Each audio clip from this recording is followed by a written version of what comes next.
I'm so proud of what we were and what we have now, and the concept of making the digital health and the mental health application accessible for all the people to have a better and impact in their life. This concept is what we really look for and hope for the best for the future.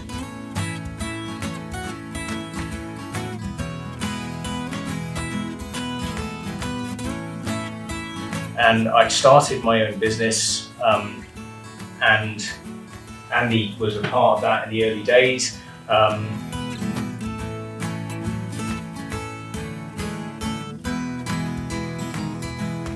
And also just thinking about how can we learn more about types of things that might affect us in society more broadly, and by being able to do some of the data analytics, anonymous, using anonymous data, but seeing patterns maybe among and between the individuals is really, really exciting, so that we can understand more about human life, our emotions, our well-being.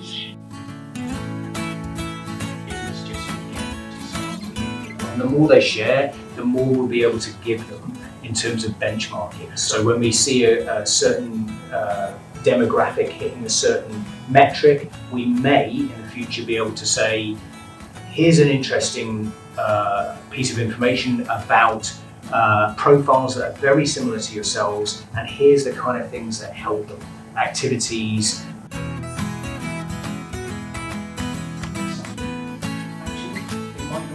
Conversation around psychology and the big business that it is just now. So £2.4 billion was invested in psychology and in digital health in 2020 alone, and we're almost 3 years down the line, so you can just imagine that it's exponentially grown since then.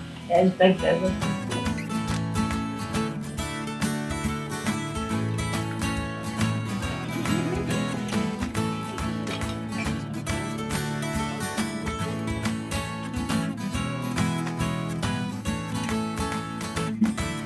One in 4 primary children meets the recommended physical activity guidelines, so it's not just folk are quite active up to a certain point, you know what I mean? It's right from birth, it's at primary school level, it's at secondary school level, it's beyond that, it's into adulthood as well. We're just not doing enough to get the benefits.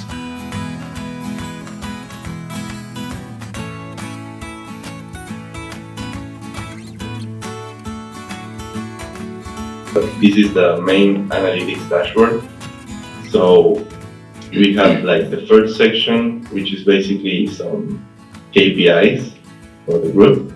The mood average, this is taking into account all the moments that all of our users are creating. Then we have the total moments, which is self-explanatory, the average mood score of all of our employees, and the number of participation.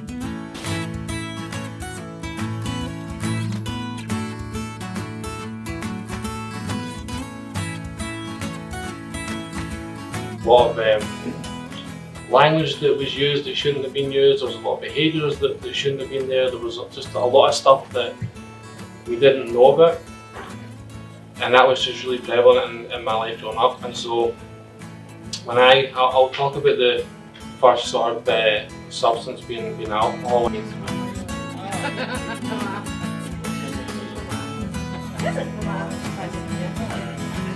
It's been a little bit slow, but I think it's really come on from where it began, which was scribbles on a bit of paper, and we were making it up as we went along.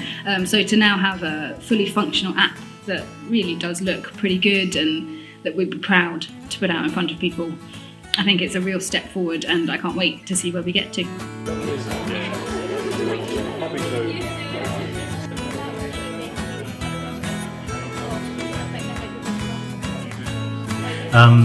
If we think about the product development, 18 months, 24 months, really, this has been going on. It's been such a frustrating period of time because you always want to have the best product and the best service and create the best impact. But I'm exhausted, I'm really pleased, I'm proud of everyone that's contributed.